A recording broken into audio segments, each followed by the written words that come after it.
Yet another taut, dance celebrity body in tight gym gear arches itself into a yoga pose and then lifts dumbbells aloft. Only this time, it's different. This particular toned torso triggers a sense of relief within even the most weary Instagram critic. This is Britney Spears showing off her enviable abs. Yet it seems not so long ago, she was in a very different place. Incredibly, this year marks a decade since the singer, with a worryingly vacant look, shaved off her blonde hair in front of stunned photographers.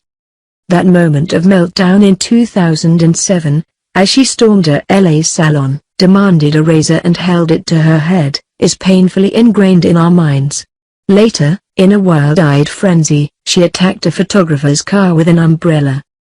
Today, she admits she cannot believe what she did, saying, "I sit there and I look back and I'm like, I'm a smart person, what the hell was I thinking?" The truth was, she was not thinking. She was out of control. The breakdown came after years of alleged drug and medicine misuse, a failed marriage and ugly wrangles over her kids' custody. She was in self-destruct mode, partying hard and resisting attempts to get her into rehab. Now, at 35, she candidly confesses she had simply spun off the rails.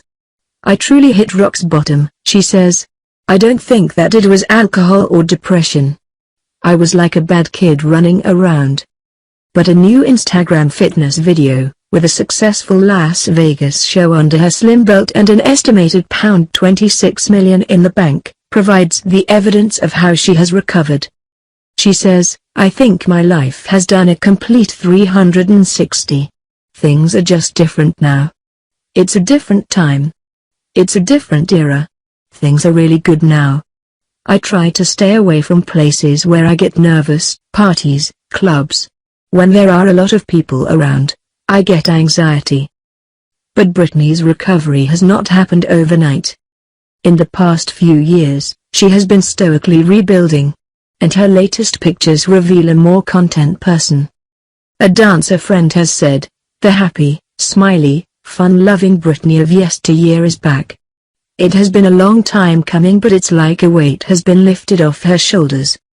And Britney, who had 5 UK No. 1 singles, admits, "I like my 30s way more than my 20s. My 20s were horrible. My 30s are great, you know who you really are."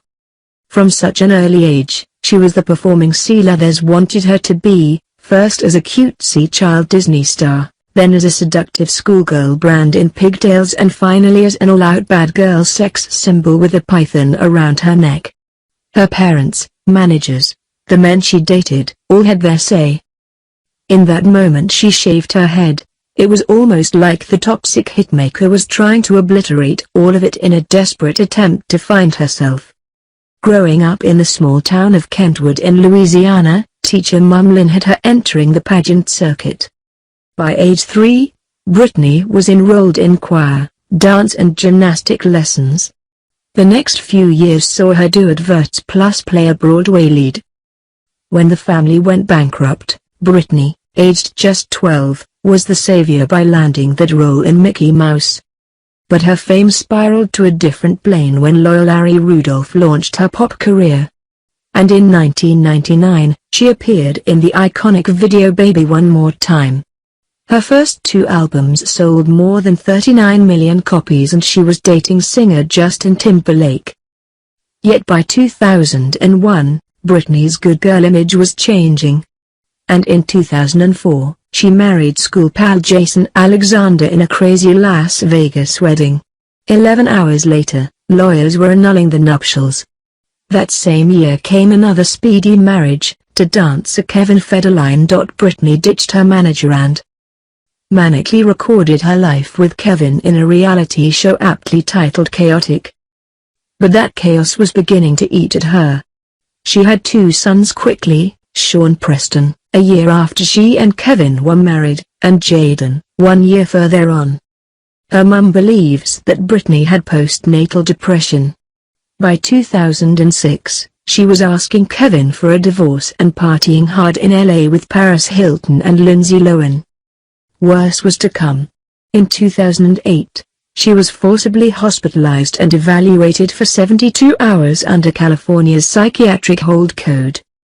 But today, those wild days appear to be behind her.